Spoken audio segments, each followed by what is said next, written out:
Network Studios here in Royal Oak, Michigan. This is Odd Musings, and we are your hosts, Brett Pinson. And I'm Scott Zambelli. Who's being complete douche today. What? Just because it was your birthday yesterday. No, I've got your intro down, so I was lip syncing you. I'm going to change it next week. Oh, no. Yes. Well, I was planning on doing that Then I won't know when to say my name. No, you won't. Because next week, we'll talk about this at the end of the episode today, but next week is Halloween episode. Yes. So we're going to talk a little Halloween. Yeah, because Halloween will actually fall on Tuesday the following week, so it'll be, our following show will be after. So we're going to make next week our Halloween spooktacular, or whatever we call it. I don't know. The oddly scary. Yeah, we'll be coming out with some after the show for next week's promo and that. So I don't know. Maybe we'll have since I'm a big fan of the Haunted Mansion, the ghost host will introduce us. Oh, Haunted Mansion, yeah. Or practice our Vincent Price voice. Yes. I think he probably has the all-time best Halloween voice. Yes. Vincent Price. Well, you got to get he's got the right amount of bass tied into his lilt, and it's not fully bass in that. So yeah, so it's it'll be fun. And Dominic's over here choking on a pizza roll. So. But we got a busy show today. We got Matthew Kadish on, and he's a friend of the show, good friend of Scott's. I got to meet him this year in Vegas, and now he's a good friend of yours. Yeah, we bonded over food. We'll be talking about that with him a little bit, as well as his new book series and that. So that should be fun. But we got to get some business out of the way first, because today's show is sponsored by, starting with, the Chubby Duck. The Chubby Duck. I had my notes wrong here. Hold on a second. For some reason, I was thinking you were first, and I'm first. I know I'm first, even though Chubby I thought Duck. You were first. As you all know who listen to the show regularly, it's the Chubby Duck is sushi down in downtown Detroit. That's right. They are reinventing the genre, and it's been awesome food. And Scott's got a better ad read than what I'm doing off the top of my head. But I got to tell you, the food's awesome. I love the food. In fact, I was thinking about it the other day. I was like, man, I could really go for some sushi. Yep, and they are located in the heart of Detroit. Chubby Duck Detroit is working to bring the freshest local ingredients together with a little Motown soul to create a new and sustainable food tradition that everyone can afford to enjoy. So visit them at facebook.com/ChubbyDuckDetroit. You won't be sorry. They're really great. They're right down there. They have special hours during events to happen. Yep, primarily they're Monday through Friday, 11 to 7. So great for lunch if you're downtown. They got an early dinner before you go to an event that's going on in downtown. And then watch for weekend hours too, which is great. But the food's all fresh.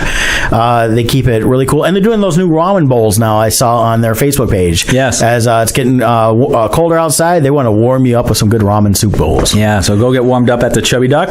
Yep. And then after you get warmed up, head on over to Loringer Family Chiropractic, where your journey to wellness begins here. They help you build a healthy lifestyle with chiropractic care. At Loringer Family Chiropractic Center, they take great pride in providing the finest chiropractic care to each and every patient. They offer on-site digital x-rays, massage therapy, orthotics by foot levelers, young living essential oils, aromatherapy, full line of vitamins, and a family-oriented environment. Give them a call at 734-697-4244. That's their Belleville location. They also have a location in Dexter, Michigan. But give them a call at 734-697-4244. They can direct you to the location closest to you. And if they haven't got one, they will find someone nearby where you live at to help your healthy wellness going. Yeah, we really enjoy going and seeing Dr. Anna and Dr. Jen. Yep. Always great. And the whole staff. Everyone's great down there. They really do treat you like family. We're not going this week because we're on the every other week program now because of how Ashley's been improving. And so we're excited because next week we're actually going to see them later in the day than usual. And then my birthday present to my daughter, because she turned 18 over earlier in the month, is we're going to go see Fall Out Boy in concert. Ooh, so we're seeing Dr. Anna at the end of the day, and then we're heading straight down to Detroit, and we'll be checking out Little Caesars Arena for the first time. Oh, exciting. Yeah, so I've heard so many good things, a lot of good reviews. I'm loving what I'm seeing down there, just on when they show stuff on TV, the way they're building up the whole district. They're calling it the district. Yes. And a lot of shops, restaurants going in. I know Kid Rex got his new restaurant open. Yeah, I saw a number of, and I'll talk about it a little bit later, during the marathon. You run driving through downtown, I saw like there was a lot of buildings in the state. They're tearing them down, and they had like all these banners up advertising the upcoming district that you can see a lot of revitalization. And they're building, what they've got now is just the start. They have a multi-year project to expand out, not just restaurants and shops, but living spaces and things like that. It's going to make downtown Detroit an even more habitable place for people and a walking city too. Yeah, yes, and this will be great for Chubby Duck Detroit too, because where they're located, they're going to be right near all of that updated, revitalized downtown. So very cool there. But of course, now when you go down there, you're going to wear any of your T-24 t-shirts? T-24 t-shirts. For Fallout Boy, who knows? Maybe. I don't know if I'll fit in with my Star Wars shirt. Well, they need to do a Fallout t-shirt from the game Fallout. Yeah. Oh, there you go. Fallout. But so because Matthew's calling in later, we're getting through our sponsors right now. So I'll talk about T-24 right now. I'm wearing the Upside Down shirt from Stranger Things in honor of the DVD coming out and came out yesterday. Yesterday, and Target exclusive, looks like a VHS box. Yes. Yep. It looks cool. And then the new season of season 2 is about to start. Another week and a half away. 27th. Yeah. Yeah. So looking forward to that. Yes. But in addition to Stranger Things, they have a huge selection of other things. So T-24 is the creator of unique pop culture t-shirts and vinyl decals. At T-24.com, you will find over 140 graphic tees and hundreds of vinyl decals based on your favorite movies, TV shows, comic books, and video games. So go to their website at www.T-24, that's TEEMINUS24.com, and check out their selection of products. And after you find something you like, use the coupon code ODD, and get 10% off your entire purchase, free shipping included. And you can also follow them on Facebook, Twitter, Instagram, where they post about their latest designs, share their updates from conventions they attend, and more, which we'll be seeing them soon at the Akron Comic-Con. Yes, looking forward to seeing them. First weekend in November? Yep. Was it November 4th and 5th, I believe it is. Yeah. So always a pleasure to catch up with them. So we'll be seeing them soon. Yeah, along with a couple other friends of the show. Sean Forney will be there. Yep. Joshua Warner from Chicago is going all the way out to Akron and hanging out with his Mighty Moose comic. Mighty Moose. He's got some new pages he posted recently. I'm really excited about some of the new stuff he's doing, so I can't wait to hear about that. Because we're going to do an interview with them because they've got some work they're doing. And of course, another friend of the show, Jay Fife, who we did an interview with at Motor City. Yeah. So we'll be seeing him. Yeah, and Christmas is coming. Yes. So go to T-24.com, buy those shirts, even decals, everything. They have everything. There's a larger selection, too, on their website than what they have. They have over 100 and something t-shirts. I think 140 last time. 140. Yep. And then besides t-shirts from that sponsor, you can always go to Loringer's and get massage gift certificates. That's right. They do that too.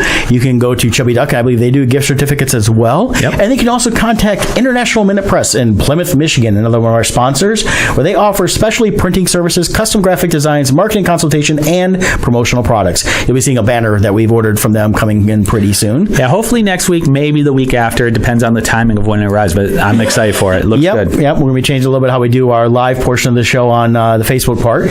But IMP has the services and skills to help artists and entrepreneurs and individuals. I noticed a sign on their building last time I was there a few weeks back that they were doing something with Christmas cards. So give them a call to find out about that, because you can definitely get that printed up through them. Yeah, get those ordered so you can get them mailed out to friends and family. And I don't want to just discriminate. You can also get Hanukkah cards, Kwanzaa cards. I like to call it Christmas Hanukkah Kwanzaa. And then for those of you who celebrate Festivus, well, that's just for the rest of us, so they don't do cards. You just have to gripe. But they are located at 1058 South Main Street in Plymouth, Michigan. Their phone number, 734-414-6203.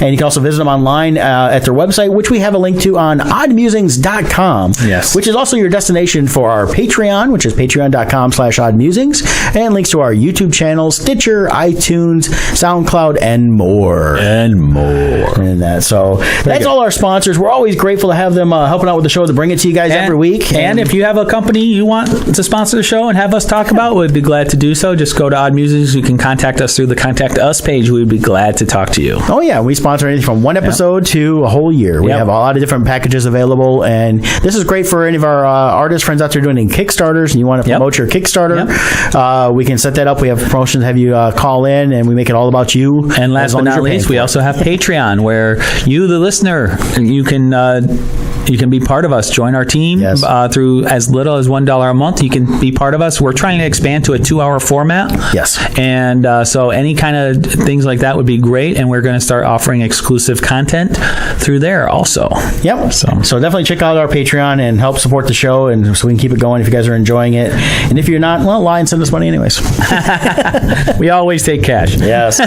So we come back off another great week here. You know, Scott asked me this morning, he goes, what'd you do this past weekend? And I kind of had to think back, I don't know. I really didn't do much. I wasn't at a show. I did some drawing, though. I started working on a new piece. I'm not going to talk about it because Kevin hasn't really released a lot of information on it, but he's going to be doing a new Kickstarter. Kevin Miner, good friend of the show. Yeah, he posted a little bit about it. It's going to be called Creatures and Creators, and we're both contributors to that book. Yeah, so I started working on a piece this weekend, and I'm hoping to have it done over the next couple weeks, and he's messaged me and said he's doing full color now. Yes. So that's exciting. So I was going to full color it anyways and then take it to black and white from there. Mm-hmm. So now I'll just send it. I'll probably send both, see what he wants to use, but I'm designing it so that way prints can be made down the road if I want to, but it's also a big part of the book. Yeah. And I'm really excited. I was very appreciative that he asked me to be a part of it and honored that he did. So. Very cool. Yeah. And I was working on, I've got an Orville piece I'm putting together. I always forget how much I hate doing the giant collage pieces with tons of characters, and I'm like, so I'm halfway done now. Well, you should do it like... but it's looking good. So. You should do it like I've done a lot of my pieces. I end up being a collage piece. I draw everything separate, and then I lay it out later, and then make the piece from there. So right. That way you don't have to try to... You're like, oh, I need more room for this guy or that guy. Well, I do them as individual layers. Yeah. So I'm able to draw... What I end up doing is I'll sketch them out in full size. Yeah. And then in the computer, because they're all different layers, I'll resize them and play with the placement until I get a layout. Like, ooh, I like that guy there, this person here. And I'll move them around until I get the layout. And then once I have the layout, then I'm still working on them as individual layers, but it's just, in this piece, it's 8 portraits I'm doing plus the ship. So it's a lot more work. And a jar of pickles. And there is a jar of pickles in there, yes. So our Orville fans like that. In fact, speaking of the Orville, if you guys have, we've got our YouTube channel. We've done a few of the Following the Orvilles about some of the episodes. We need to cover, I think, the first episode.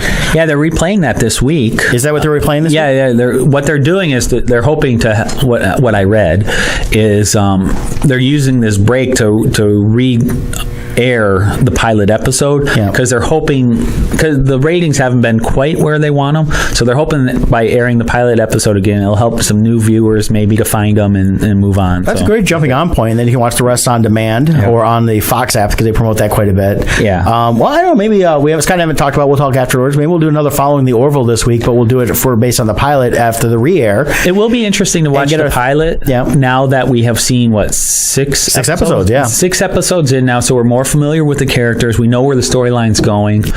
It'll be interesting to go back to see how the first episode was, knowing what we know now. Right, and with a lot of shows, pilots are always shot usually a few months before they shoot the regular series. Correct. I picked up a show I've been watching called Kevin Probably Saves the World. I watched a couple episodes of that. That has John Ritter's son in it. Yeah, Jason Ritter. Yep. Yeah.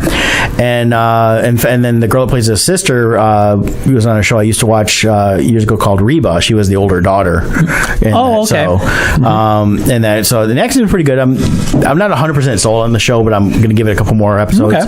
I think it's got potential. I just hope making him too much of an idiot down the road could be the potential, and I don't want to do that.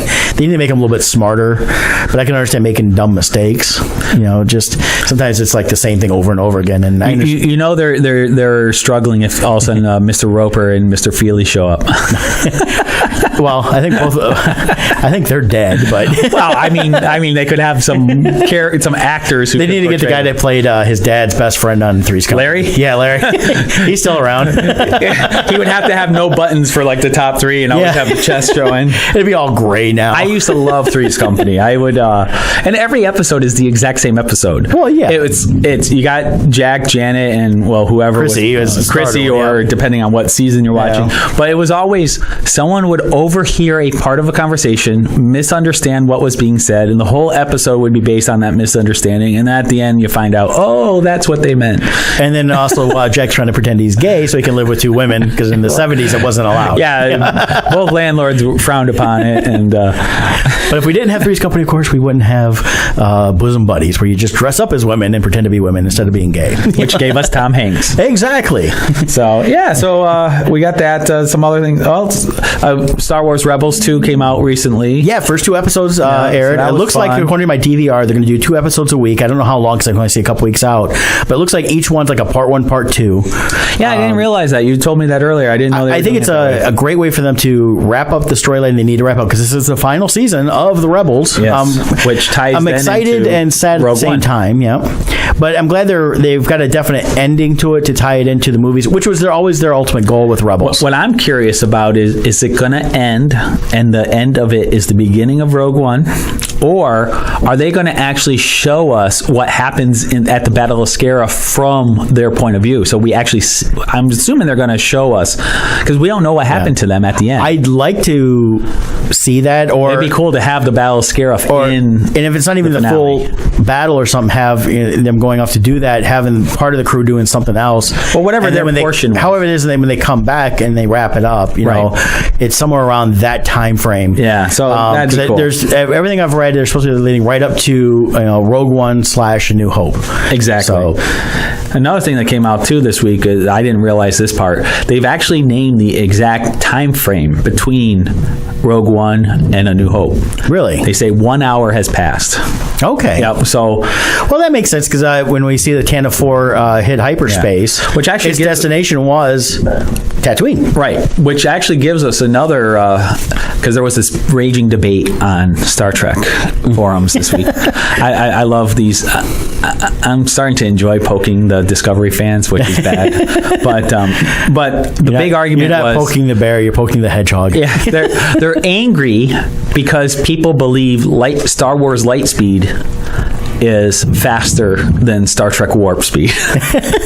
And they're trying to make the argument that warp is faster than speed of light. But what they're not understanding is Star Wars light speed is just jargon for hyperspace, and hyperspace is much faster. And one example is with Star Wars, in only 1 hour, they went from one solar system to a completely different solar system, because they ended up from Scarif over to Tatooine in 1 hour. And so a lot of the people were chiming in, pointing out, well, if Star Trek actually had Star Wars light speed, Voyager would have been home within 2 weeks. Yeah. Because Star Wars doesn't try to adhere to any kind of laws of physics. No, and they use what's called it's like a subspace area. It's called with hyperspace. It's designed to almost be like a conduit, a tunnel. It's almost like they use wormholes in Star Trek or in Star Wars. Because if you look at the way the hyperspace it kind of surrounds them and everything else, and it's more of a swirling mass around them. So that, I mean, you can try to get into physics, but just the sci-fi part of it too is basically they're them and Dune do a very similar thing. Dune, they're basically almost folding space and shortening the distance to get there faster. But whatever they're doing, the bottom line is George Lucas didn't care. Right. It's, I need them to get from this planet to this other planet. So boom, they're there. Right. That's it. Whereas Star Trek is trying to incorporate some Star Trek science. If you look at the ships of Star Trek, it's more like they're submarines. Yeah. And if you take like the map of the Earth and you spread it out, when you're looking at a flat map of it, it's basically just like that. They're traveling from one point to another. It's going to take a few days, but it's like us. Yeah, by ship you can get somewhere in 3-4 days from one point to another, and that's kind of what they're doing in Star Trek. Right. So the understanding of this is faster and that is faster.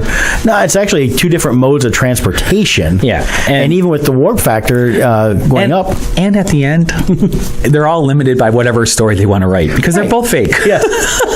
It's not real, but my childhood is ruined. It's just funny, and I enjoy it because we live in a world where there's so much political and other things where a lot of division in a lot of areas, and I enjoy getting involved in the nerd wars, so to speak, because it's just fun theoretical stuff.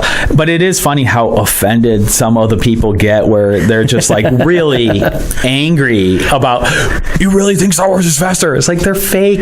I love Star Wars. You know what? I really wish this was like a new thing. But these topics have been going on for years, pre-internet. You always had the hardcore Star Trek fans, who hated the Star Wars fans because it's not real. The movie Fanboys came out several years ago, kind of made fun of it, which was, I think, a great way to do it. Now, we do have a question in. Cam, hey, Cam, how's it going? Glad you're listening. Cam's chiming in here asking, do you think Kanan or Ezra will bite the bullet in Star Wars Rebels? Ooh. I have a theory. Irresponsible speculation alert. I guess this... We'll see what it ends up being, but I think Kanan will end up dying. I don't think he'll make it, but this is pure theory. I don't have any kind of spoilers or anything like this. It's pure speculation, and I think that's also ties into the fact that, by the time we get into A New Hope and stuff, where there is no presence of other Jedi. Now Ezra, they've been teasing all along that they keep teasing he's going to fall to the dark side. My theory is that I really think I want to say Antonio Banderas, Benicio del Toro.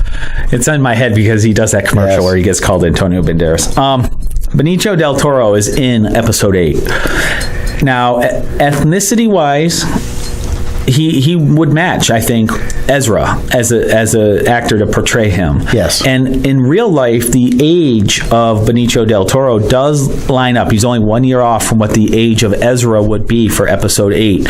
So my theory is we're going to find out that Benicio del Toro's character ends up being Ezra. I think it would make sense, and we've talked about this quite a few times over the last year or so, off and on when we talk about Rebels privately. I could see that. I don't think it's too much irresponsible speculation, though. I like calling it that. Yeah, and for the record, they haven't really defined his character. It sounds like he's an outsider in this one. So my theory is he's gonna be introduced, and then Episode 9 he'll be a much bigger role, because that's a large act. He's a really good actor. Well, and if he is Ezra, part of my irresponsible speculation on this is he's going to be part of what we're hearing this rumor about, and actually it's not so much a rumor, it's been confirmed, the Grey Jedis. And because he was never fully a Jedi, and even Kanan, while he was a Jedi, has changed a lot of his viewpoints throughout the Rebels on certain things. Yeah, there's been some change on him. Yep. One, I think he needs I hate to say this, but I think he does need to die in order to propel Ezra to wherever his ultimate destination is. And it's not that Ezra needs to kill him, it's just one of those things that has to happen. Well, it's just like with Luke. The typical hero journey is that he goes all the way back to the Odyssey, I believe. Yes. Where it's the typical hero journey is there is a mentor who teaches, and then that mentor dies in some way, leaving the hero to learn on his own, and then having to grow and figure out what their path is. So I think that's what will happen with Kanan. But I also, my suspicion is however they kill him off will be the tipping point to Ezra going more to the dark side. That's my theory. Well, and they've been leaning that way for, if you've been watching the series, for quite a while, dealing with the Darth Maul bit, and they wrapped up his storyline within that. And I liked how they did it. I know some people were hoping he would make an appearance somewhere else or continue on, and I'm glad they kind of ended that part, because it needed to end that stage of the story. Well, if they do the Star Wars story of Obi-Wan, the movie, they could still put him in. Well, because there was hints depending on the timeline. Yeah, during the Rebels, their final fight, they talked about basically they had met several other times during that point, even though they could even recreate that final battle. So I enjoyed how they did it. I thought it was an interesting way of wrapping up Maul's story. So very good. But as far as all the characters, the other speculation I had, or idea I had, and other people have had this idea. It's not like I've created this whole new theory, but it just finally, the light went on for me, is in Star Wars Episode 7, we learn of the Knights of Ren, and we have Kylo Ren. Now, it's spelled R-E-N. However, back in Rebels, you have Sabine Wren, spelled W-R-E-N. Right. And they keep mentioning the clan Wren is what they keep talking about. So I'm wondering if the Knights of Ren have somehow evolved from Clan Wren. Because in the flashback scene, even though it's a split second in episode 7, when you pause it and you look at it, they're all wearing Mando-type armor. Right.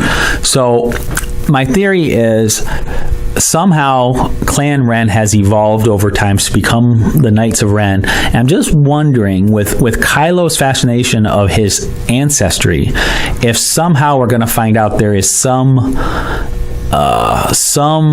bloodline that connects him, even though he's a Solo. Somehow he's tied into Clan Wren somehow. Well, and we know where the Skywalker side comes from. We've learned that from the prequels. So, because that comes from Anakin through his mom, who was a slave. Right.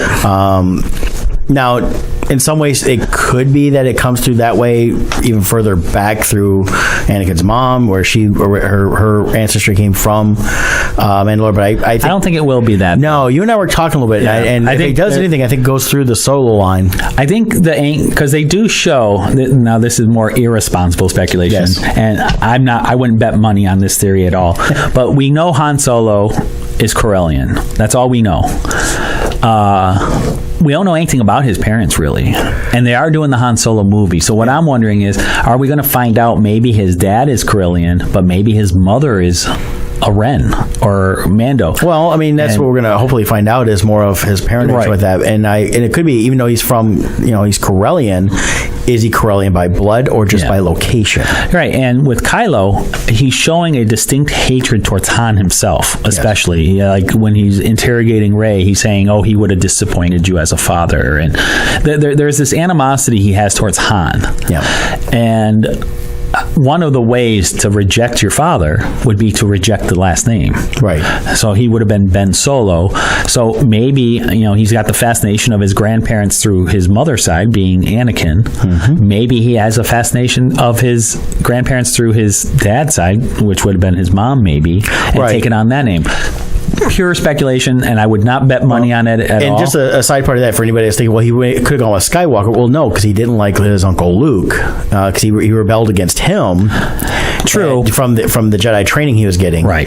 So he's basically trying to reject almost his entire existing parentage and create a whole new identity for himself. Well, plus, if what I'm gathering in this, we'll see what happens. But I think Snoke's teaching to Kylo has been that the Anakin Skywalker identity of Vader was the weakness. That's what ruined Vader. Right. And I think part of rejecting the Skywalker name would be saying the Skywalker lineage is what weakened Anakin.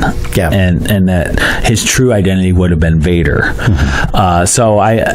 We'll see. Yeah. This is pure speculation. Yeah, it's just fun to kind of talk about that a little bit. And that was they did reveal it's going to be called a Star Wars story, Solo. Yeah. So no need Solo. I'm going to see it with my red Solo cup. And yes, Cam, I am wearing a Stranger Things shirt, and we talked about that. This is from T-24, one of our sponsors. Check them out at T-24.com. And use coupon code ODD. Save 10% and get free shipping. And I will he's asking if we'll binge it or spread it out. Well, it comes out on the 27th, which is a weekend, I believe, right? Yeah. I will be at Fort Wayne Fantasticon. You'll be in Paris. Right. So I unfortunately will have to wait till I get back. So I will binge it. Oh, yeah. I plan on, I may start, I'm taking a tablet with me anyway, so I may watch a little bit on my tablet. And I think it's made for binging the way that, it's told as one giant story arc. So I think it comes across better.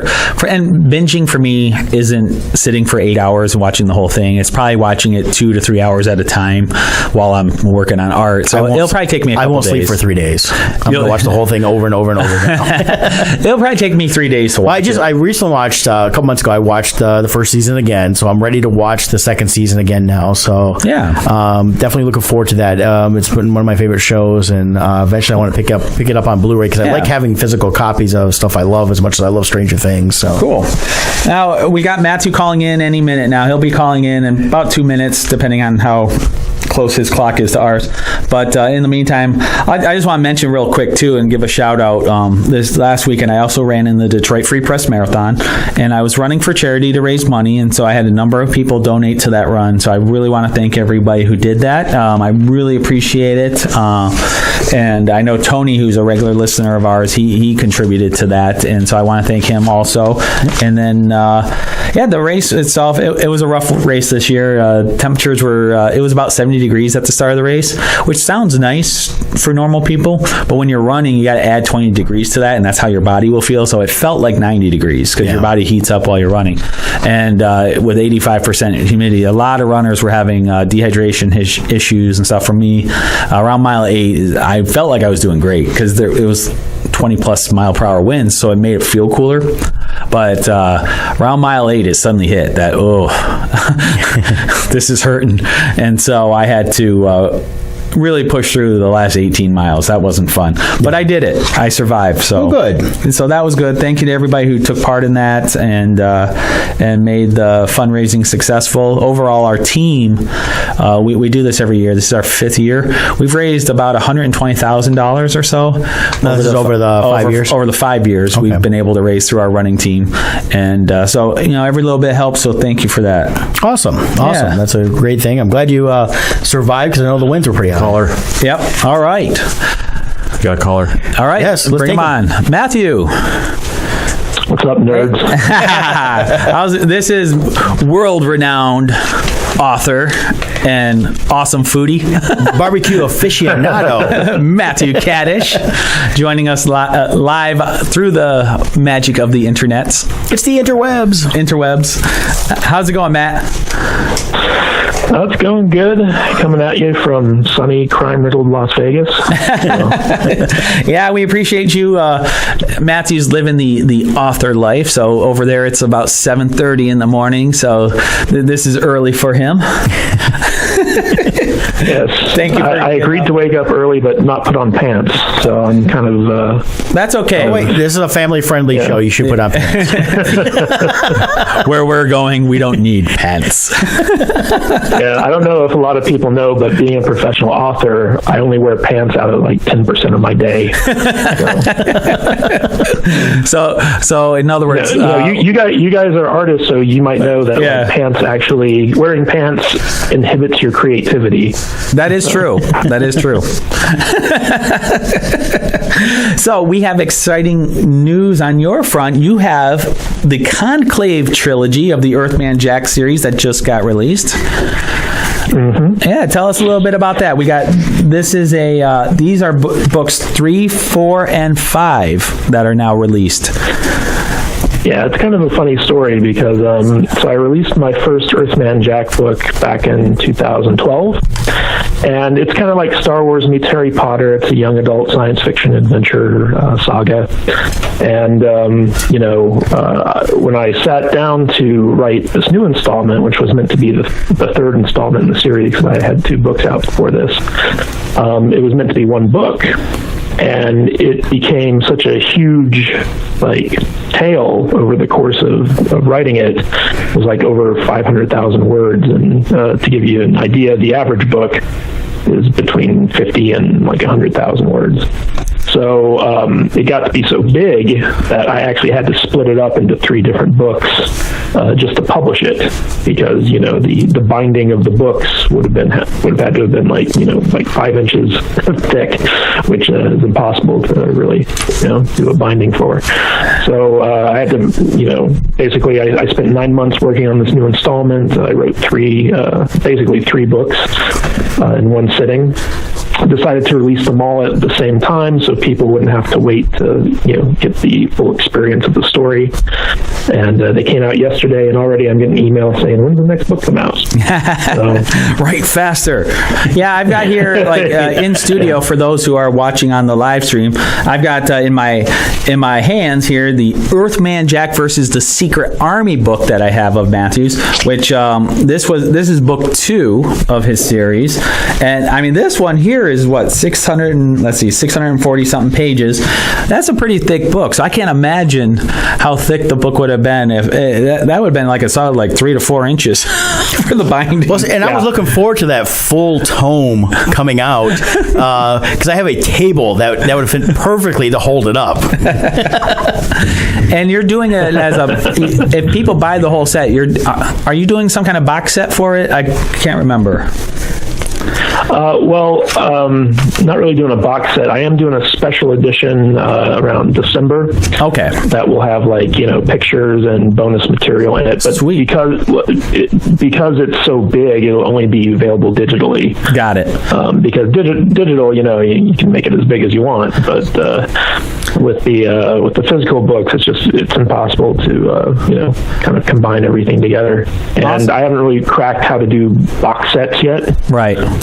So I don't have I'm not with a big publisher. So right. It'd be expensive to design the packaging and all that. But we also have a shout out coming in from our feed here. Connie, the Comic-Con mom, is saying hi to you, Matt. Hi, Connie.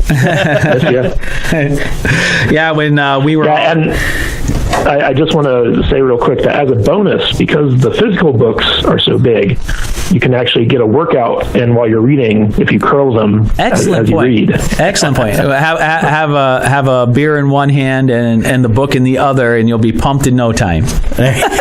Exactly. It's like a shake weight for reading. Yeah. Awesome. Now, for those who don't know about Earthman Jack, I know a little bit about your sales pitch. You like to compare it to Harry Potter's meets Star Wars, which I think is a good description for your fast pitch. But to be honest, this really is its own universe. You've done such a great job of creating this world that's unfolding in each book here. Tell us a little bit about it for the average for those listening that don't know about the series yet. Well, when I first started writing the book years ago, or the series, I should say, I kind of wanted to make it a love letter to everything I love about science fiction. So, because when I first started writing in earnest, science fiction had gotten really dark. It was very dystopian and kind of cynical and stuff like that. And I really missed kind of, growing up in the 80s, the hopeful, kind of filled with wonder type of sci-fi where, you had kids on bicycles flying through outer space and stuff like that. Right. So what I decided to do with this series was I wanted to take all the sci-fi that I loved growing up, stuff like Star Wars, Star Trek, Stargate, pretty much anything with star in the title, and kind of mush it all together into a big ball and say, okay, what would this be like if Steven Spielberg directed it? 80 Steven Spielberg, not current Steven Spielberg. So the idea behind it was just to do something kind of fun and whimsical and hopeful and exciting. And that was the first book. And after the first book kind of took off, when I published it, I decided, you know what, I want to make this a true space opera, something that spans the course of years, planets, dimensions, time periods, all this stuff. And I mapped out the entire series, the entire book series. And since then, I've been working to kind of craft this, I call it the Jackverse, the universe of Earthman Jack. Mm-hmm. And each book in the series kind of looks at a different aspect of this universe that I'm slowly creating. And that's one thing I enjoy about it, too, because it's, while you're carrying forward the tale of Jack and all of it, and his band of people, personally, I really like Scallywags. He's a fun character. But you got such great characters in it, and you're developing them, but at the same time, you're unfolding this universe too. It grows with the reader as they go through all these books. Yeah, and it's now I know why it takes George R.R. Martin a billion years to write a book. I keep track of all the stuff that I'm creating as I write these books, and keep in mind I'm only 5 books in. Right. Technically, I counted as 3 books because these last 3 books were supposed to be 1. But I have a little Bible that I keep for the universe I'm creating, where I like add to it like all the new characters and all the new settings and some of the history, and that is already like 300 pages long. Wow. And so like, and I use it to like refer to things, because I'll be writing, I'll be like, oh crap, what was the name of that alien race, or like what did this emperor do way back when? And so like I have to like go back and like refer to this thing, and it's kind of funny because like I'll be reading this and I'll be like, oh man, I made all this up. Right. It's kind of hard to believe. Well, also in your head, not only do you know all of what happened, you also know the alternate storylines you've been playing with in your head. So that's got to sometimes mess you up. So you got to have that accurate account. As a fan, I only know what you put in print. So it's easy for me to track what you've done. But for you, you know all the alternate realities that you've played with in your head too. Yeah, and sometimes it's hard because, like, as an author, you have to think, well, how much of this do I want to share without, like, dragging the story down? Because a lot of times I'll put in too much lore and stuff as I'm writing, and then in the rewriting phase, I'm just like, nobody cares about this stuff. It's not really necessary to the story, and it kind of, like, slows down the pace. So I end up taking a lot of that stuff out, right? Just for the sake of, making the book read better. That's an excellent point you bring up too about advancing story, because a lot of people do, and this happens in movies too, where if you put too much in there, you've strayed away from what the actual story is. Yeah, my philosophy is just kind of like when you saw the original Star Wars: A New Hope, and you have that one line, I fought with your father in the Clone Wars, Right. Or, I may be misquoting that, but, it was just like a throwaway line about the Clone Wars. I'm sure when George Lucas wrote that, he was just like, whatever. But or even like when the Emperor says, or when they say the Emperor's dissolved the Senate. It's one line. They don't get into the whole history of it.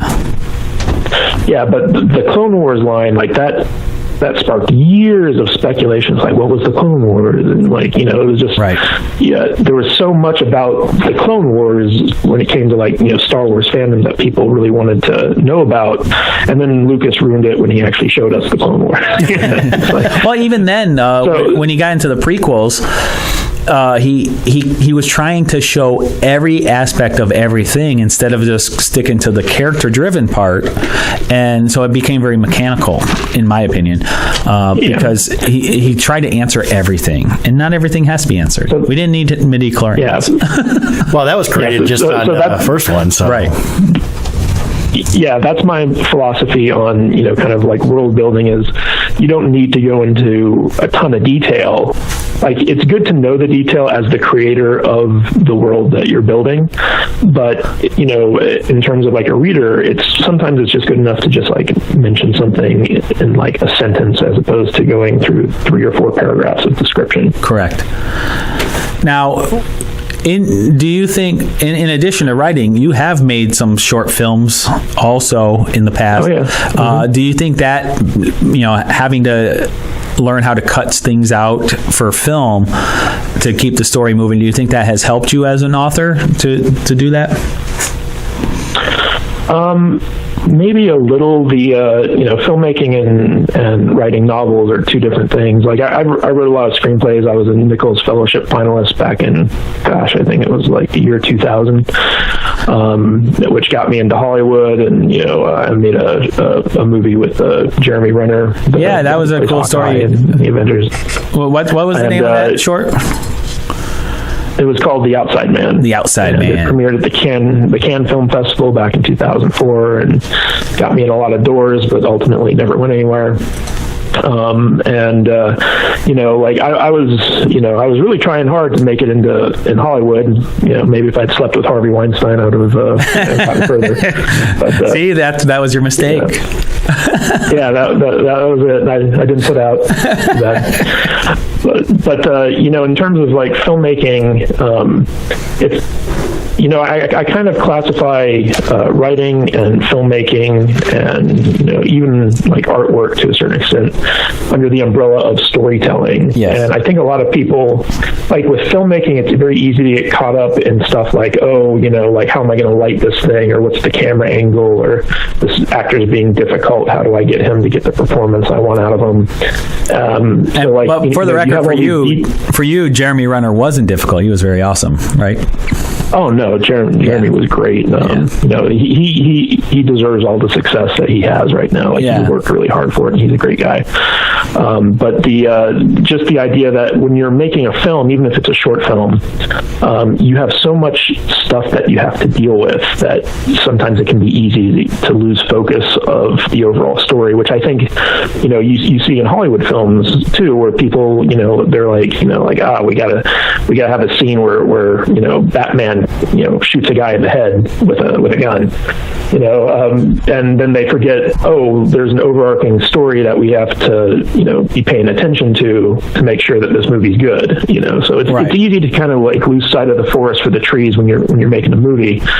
And the same can be said when you're writing a novel, because I want to write this one chapter or this one scene because I see it so clearly in my head, even though it doesn't fit with the rest of the story that I'm trying to tell. So you kind of have to train yourself to step back and look at the story holistically and figure out, what do I need to set up, what do I need to establish, and what do I need to pay off, as opposed to getting lost in the details. And I think that's probably one of the toughest things as a storyteller, whether you're doing a movie, a TV show, a book, a screenplay, or even a comic book. You just kind of have to make sure that you're kind of looking down on the meta story, as opposed to just getting kind of caught up in the details. Right. Very cool. Now tell us a little bit about the characters in your book here. We got Jack, and is it Princess Anna or Anna? I call it Anna. Anna, all right. Because her full name is Gloriana. Okay. And that Anna is just her nickname. Yeah. We have combination. Anna, who's the princess. You always gotta have a princess. Space princess. And we also have Scallywag, who's kind of like my Han Solo character. He's a pirate, and he's also an alien of a race called the Vizini, which are aliens that have different colored skin based off of kind of who they are as a person. Right. And they have a whole caste system based off of skin color. Then we have Grom, which is kind of like my version of the Incredible Hulk. Yep. He comes from a race of big, tough aliens, and he's kind of the muscle of the group. And we have the evil genius Hecubus Moriarty, who's may or may not be a malfunctioning robot, but he's kind of the brains of the group. He comes up with all the last-minute brilliant plans to help save their rears. We have Shanks, who is the kind of spiritual master. He's a member of this order called the Luminatic Monks, who are kind of like Jedi, but not quite. They're a little bit more, and they're separate from the Paragons, right? That's a separate group. Yeah. That's a separate group. Paragons are kind of like my version of the Jedi, where basically they're my favorite. They utilize the concept of quantum manifestation, which is an aspect of quantum physics, where basically they're able to change reality to suit their needs. So if they need a sword, they'll just imagine a sword being in their hands and then manifest it into reality using quantum physics. And that's tied to their technology on their suits, correct? If I remember right? No, actually. It's I kind of explain it in this new trilogy a little bit more in detail, where basically they train themselves to use a combination of their mind, their body, and their spirit in order to kind of shape the reality that we live in. And this is based off of an actual quantum theory called the biocentric theory, which is that life creates the universe doesn't create life. Okay. And it's actually a pretty interesting theory, but the idea is that biology is the thing that creates our surroundings, as opposed to nature creating life. And so using that concept, these paragons are able to basically align their trinity, as I call it, which is their mind, body, and spirit, and figure out ways in which to take what they imagine and make it into reality. So it's a little bit of a complicated magic system. I spend a lot of time developing it in these new books. Nice. But yeah, it's different than just being like, oh, it's the Force, and I'm going to push something with my brain. And then every good hero needs a good bad guy. You got the Death Lords. Those are your major. That's the major evil force, isn't it? Yeah, I thought about calling the good guys the Death Lords, but for some reason it just didn't take. The bad guys always want death in their name. Yeah. Well, it's funny because, part of, one of the things I love to do with these books is throw in references to a lot of the sci-fi I loved growing up. And one of my favorite movies is Big Trouble in Little China. Ah, yes. And that's where I took the name of Jack from, because, you got Jack Burton in there. But the bad guys in that movie are called the Lords of Death. And so I was like, I'll just call my bad guys the Death Lord. But there is a reason. It's not just like, oh, they're bad because they're bad guys. Like, there's actually overarching reason within the series, the book series, why these guys are intent on killing everything in the universe, and that will be revealed as the series goes on. So it's not just like, because I never like it when you're watching a movie and people just want to destroy everything just for the fun of it. It's like, well, right. What's the motivation behind killing every living thing in the universe? Exactly. There's no real end game for that for real bad guys, because real bad guys, they want power and money and all the trappings that come with that. And if you destroy everyone, it's like, well, who are you going to lord over? Exactly. So if people are interested in Earthman Jack, how do they secure their copies? Well, you can get a free copy of the first book, the special edition of the first book, which has full-page illustrations in it for the art lovers out there, and some special edition features in the back. You can go to earthmanjack.com, and all I ask is that you sign up for my newsletter, which I send out about once a month.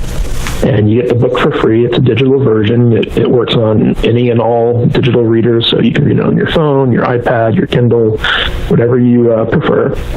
And then from there, if you go to Amazon.com and just type in Earthman Jack, you can find all the books in the series, and we're in Kindle Unlimited. So if people have a Kindle Unlimited subscription, which is $10 a month, you can read unlimited books.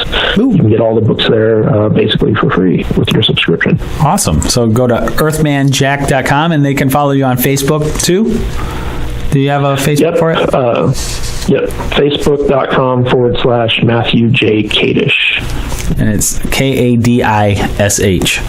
I always want to throw two B's in there for some reason. But now, outside of the books, Brett got to know you this last trip here to Vegas. You guys had you're also a lover of food. You're really good at picking out good restaurants. Yes. Yes, I like to think of Brett as my brother from another mother, because I got to know his mother as well. Yes, yeah. Connie. Well, we had a great time, Mom. Yes. As we talked about, we want to get back to Vegas, really just to hang out with you and go eat great food, because there's so many places we haven't gone to yet. And so I hope you got your list ready, because eventually we're going to get back out there. And hopefully this next year. And I got to tell you, that barbecue place you took us was really good. We still talk about that. I found a new barbecue place, which is even better. Oh, wait a minute. Brett's just going to buy an airplane ticket now. Yeah, but it's in Boulder City, so it's a tiny bit of a drive, but it's not too far. Oh, okay. Cool. Hour drive, half hour, 45 minutes. Yeah, and like 20, 25. Oh, see, that's not bad. See, to me, I drive that anyways around here to go anywhere decent. So. That's 5 miles away. Yeah. out here with their and you took us to the Thai place also. Oh, I love that place too. Yeah, Thai. Thai, that was great Thai food. Yeah, I've been telling people about that, and they go, "Where's that?" It's like, it's right off Fremont Street. You can't miss it. It's right there. It's a little. It almost looks like a hole in the wall, but the place is great. Loved it, and I definitely want to get back there. Best Thai food in town. That's the best Thai food I've had just about anywhere. It really was. So I really enjoyed it everywhere. And well, it's funny. Vegas is the culinary, like one of the culinary capitals of the United States. I think next to New York, it's like number 2. It should be number 1 in my opinion, because I don't like New York all that much. But well, I don't either, because I'm hoping Houston will win in baseball, but that's a different story. Well, hey, Vegas now has a hockey team and an NFL team. So I saw the hockey team. The Wings went out there and whooped them pretty good the other day. They are now the number. It's the first time since like 1917 that a team has won 5 of their first 6 games or something, being a new franchise. Yeah. The last one was like the Toronto Maple Leafs or something, like 1917 or something. Yeah, but they lost to the Red Wings, so. Yeah. And I think it's cool. I think it's great that Vegas has got professional sports now. Well, it seems like the city's really rallying around it's the Vegas Knights, Golden Knights. Golden Knights. yeah, the Golden Knights. Yeah. Yeah. And then the Raiders. Which everyone hated that name, but now I guess like they've come to accept it. Yeah. Well, I don't think they have too much of a choice on that. If they want to support the team, it's like, what are we going to call them? Well, they're called the Golden Knights. Do we really have to call them that? Yes, you do. Okay, fine. Give me a T-shirt.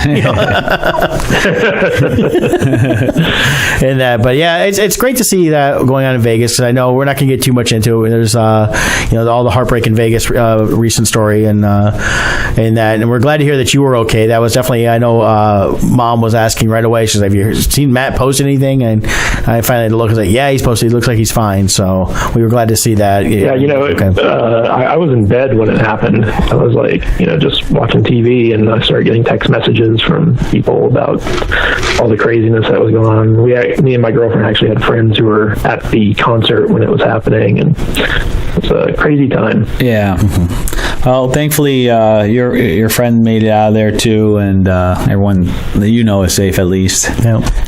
Well, we've got about 5 minutes left here, and so anything last you'd like to add to your story here, Matt? What's coming up on your schedule? Anything exciting to report or advertise? A lot of sleep. Yeah, you've been pouring yourself into this book. Book launch is a very, kind of hectic time. There's a lot of work to do, and I kind of want to take like a short break and maybe enjoy Halloween for a bit before I start working again. Awesome. And I'm going to be watching a lot of Star Trek Discovery in Orville. That's for sure. Yep. Yeah. Did you guys see the last Star Trek Discovery episode? I did. Brett did. Yes. I based on the reactions, all I know about it was like the Wolf of Wall Street episode.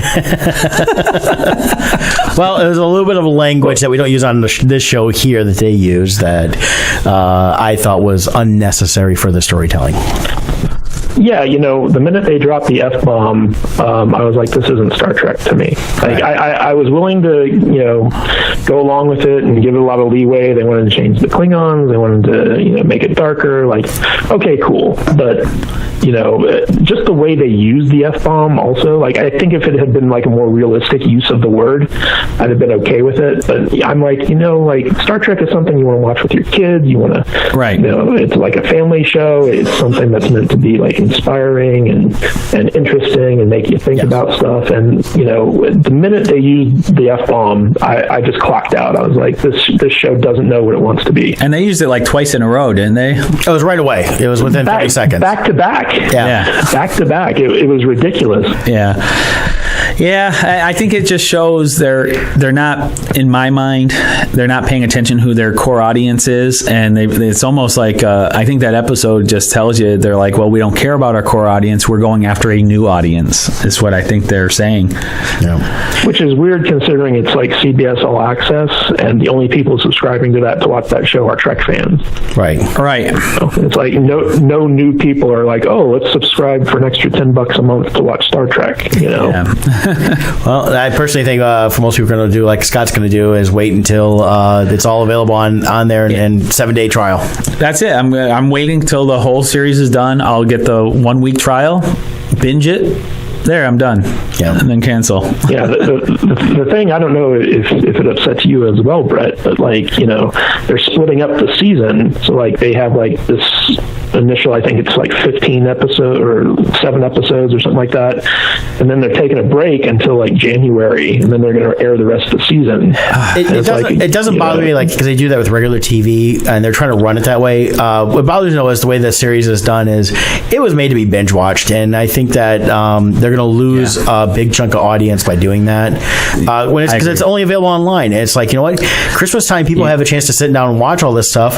That's when they should have everything available. And there's a reason why there's a formula to writing episodic TV that is released in weekly format, and they wrote it as a serialized format, but they're releasing it as episodic. And it's like, and they keep coming out with, just trust us. In the end, it'll make sense. It's like, then release it as a binge so people can just watch it at once. Yeah, I think we'll have to discuss it a little further and have Matt call in. I'm sorry to cut you off, Matt. We're down to our last minute here, so we got to do our quick outro. But I want to thank you for calling in. It was great to talk to you.